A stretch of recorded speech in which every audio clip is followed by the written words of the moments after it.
kelompok 5 dengan pemateri pertama saya Risma Ayu akan memaparkan materi mengenai pemerintahan daerah. Apa sih definisi pemerintahan daerah? Sebelum kita berbicara mengenai pemerintahan daerah lebih lanjut, kita harus mengetahui bahwasannya pemerintahan daerah itu memiliki dua suku kata, yaitu kata pemerintahan dan kata daerah. Nah, kata pemerintahan ini juga memiliki dua macam arti. Yang pertama arti secara luas dan yang kedua tentu saja arti secara sempit. Dalam arti secara luas disebutkan atau dijelaskan bahwasannya pemerintahan merupakan segala aktivitas yang diselenggarakan negara. Gunanya apa sih? Gunanya untuk menyejahterakan rakyat dan juga melaksanakan kepentingan negara yang meliputi apa saja, yang meliputi eksekutif, legislatif, yudikatif, serta pemerintahan pusat sampai pemerintahan daerah. Sedangkan dalam arti sempit ini, pemerintahan itu diartikan bahwasanya itu hanya meliputi eksekutif saja. Kemudian kita berbicara mengenai daerah. Dalam pasal 1 angka 1 Undang-Undang Nomor 23 Tahun 2014 tentang pemerintahan daerah disebutkan atau dijelaskan bahwasannya daerah merupakan kesatuan masyarakat hukum yang memiliki batas-batas wilayah dan kewenangan untuk mengatur urusan mereka sendiri dalam sistem NKRI. Nah, ketika kita berbicara mengenai pemerintahan, maka kita juga akan berbicara mengenai pemerintah. Pemerintah dan pemerintahan itu dua hal yang berbeda tetapi berkesinambungan. Jika kita berbicara mengenai pemerintahan, itu kita berbicara mengenai suatu mekanisme, berbicara mengenai suatu proses. Atau jika kita berbicara mengenai pemerintahan, itu kita berbicara tentang bagaimana sih gitu tuh.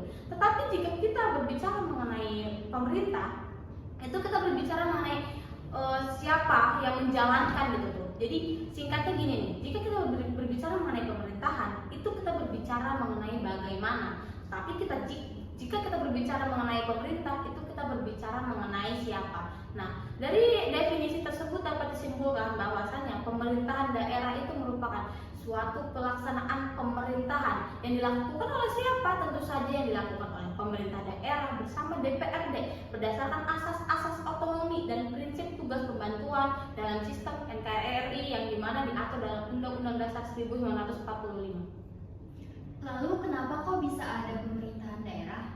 Nah, lahirnya pemerintahan daerah ini tidak lepas dari adanya dua teori kekuasaan. Yang pertama teori vertikal, yang mana dalam teori vertikal ini lahir ada eksekutif, legislatif, yudikatif. Nah, yang kedua itu ada teori horizontal. Nah, di dalam teori horizontal ini yang melahirkan ada pemerintahan pusat serta pemerintahan daerah. Apakah penting ada pemerintahan daerah? Tentu saja jika kita berbicara apakah penting gitu tuh adanya suatu pemerintahan daerah, tentu saja penting karena pemerintahan daerah merupakan perpanjangan tangan dari pemerintahan pusat.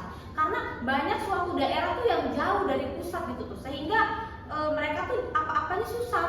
Dengan diadakannya nih dibentuknya pemerintahan daerah itu diusahakan gitu tuh, diharapkan bisa bisa kayak mencukupkan hal-hal yang dibutuhkan dalam daerah yang jauh dari pemerintahan pusat, serta itu juga untuk mencegah adanya kekuasaan otoriter. Karena jika kekuasaan bertumpu pada satu titik, itu kemungkinan besar akan terjadi otoriter kekuasaan. Kak, kalau otonomi daerah itu apa sih? Nah, jika kita berbicara otonomi daerah itu lebih lanjut akan dijelaskan oleh rekan saya kepada Hafidh Hikmatullah Ramadan, dipersilakan. Oke, baik. Perkenalkan sebelumnya saya Hafidh Hikmatullah Ramadan akan melanjutkan materi dari rekan saya. Otonomi daerah itu apa sih? Oke, jadi sebelumnya otonomi itu terdiri dari dua kata bahasa Yunani. Yang pertama itu autos, yang memiliki arti sendiri, dan nomos yang memiliki arti undang-undang. Artinya, otonomi daerah itu membuat undang-undang sendiri, atau dalam perkembangannya sering juga disebut sebagai menjalankan rumah tangganya sendiri.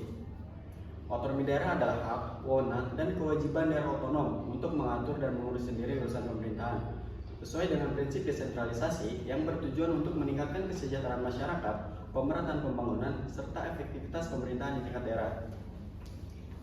Memangnya hak apa saja yang diberikan?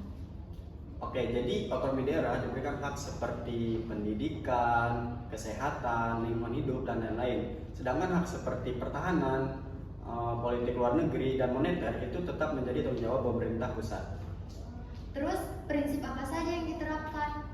Ya, jadi ada 3 prinsip utama di otonomi daerah. Yang pertama itu ada desentralisasi. Desentralisasi adalah pelimpahan wewenang dari pemerintah pusat kepada pemerintah daerah untuk mengatur dan mengurus sendiri urusan pemerintahan, menyesuaikan dengan kondisi lokal. Yang kedua itu ada dekonsentrasi. Dekonsentrasi adalah pelimpahan wewenang dari pemerintah pusat pada pejabat-pejabatnya di daerah tanpa memberikan status daerah otonom.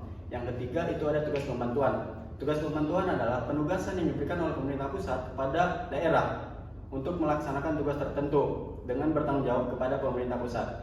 Nah, jadi selama ini apa sih tantangannya? Ya, jadi untuk tantangannya yang pertama itu ada ketimpangan fiskal. Tidak semua daerah memiliki kapasitas fiskal yang memadai. Masih banyak daerah itu bergantung pada dana alokasi umum dari pemerintah pusat. Yang kedua itu ada korupsi dan penyalahgunaan wewenang.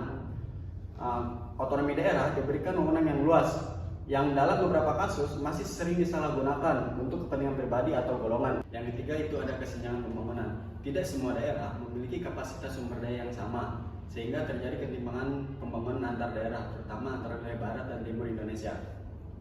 Lalu kan dalam UU Nomor 23 Tahun 2014, apa saja konsep pembagian kekuasaan dan dibagi menjadi berapa? Nah, untuk konsep pembagian itu akan dijelaskan oleh rekan saya.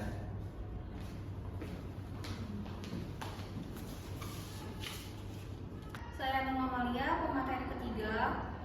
Dalam UU Nomor 23 Tahun 2014, apa saja konsep pembagian kekuasaan dan dibagi menjadi berapa? Konsep pembagian kekuasaan dalam Undang-Undang Nomor 23 Tahun 2014. Dalam undang-undang ini, urusan pemerintahan dibagi menjadi 3, yaitu yang pertama ada urusan pemerintahan absolut. Urusan ini menjadi sepenuhnya kewenangan pemerintah pusat, tidak ke daerah, karena menyangkut kepentingan nasional secara keseluruhan. Contohnya itu mencakup yang pertama ada politik luar negeri, yang kedua ada pertahanan keamanan, yang ketiga ada justisi, yang keempat ada moneter dan fiskal internasional, dan yang terakhir itu ada agama. Jadi karena sifatnya sangat strategis, urusan-urusan ini harus tetap dijalankan oleh pemerintah pusat agar berjalan secara terintegrasi di seluruh wilayah Indonesia. Yang kedua itu tentang urusan pemerintahan konkret. Urusan ini dibagi antara pemerintah pusat, pemerintah daerah provinsi, dan pemerintahan daerah kabupaten dan kota. Contohnya itu mencakup yang pertama ada pendidikan, yang kedua ada kesehatan, yang ketiga ada pekerjaan umum, yang keempat ada perhubungan, dan yang kelima itu ada lingkungan hidup. Pembagian urusan konkret ini dapat dilakukan sebagai berikut. Yang pertama ada pemerintah pusat menentukan kebijakan umum dan standar nasional. Yang kedua pemerintahan provinsi menangani berskala regional atau lintas kabupaten dan kota. Yang ketiga itu tentang pemerintahan kabupaten dan kota yang menangani berskala lokal atau berhubungan langsung dengan masyarakat. Yang ketiga itu ada urusan pemerintahan umum. Urusan ini menjadi sepenuhnya kewenangan presiden karena sebagai kepala pemerintahan, tetapi dalam pelaksanaannya didelegasikan kepada gubernur, wali kota, dan bupati. Urusan ini mencakup yang pertama ada koordinasi penyelenggaraan pemerintahan, yang kedua ada stabilitas politik dan keamanan di daerah, yang ketiga itu ada ketahanan ekonomi dan sosial. Pembagian urusan pemerintahan pusat ini dapat dilakukan dengan prinsip akuntabilitas, efisiensi, dan eksternalitas dan kepentingan strategis di seluruh wilayah Indonesia.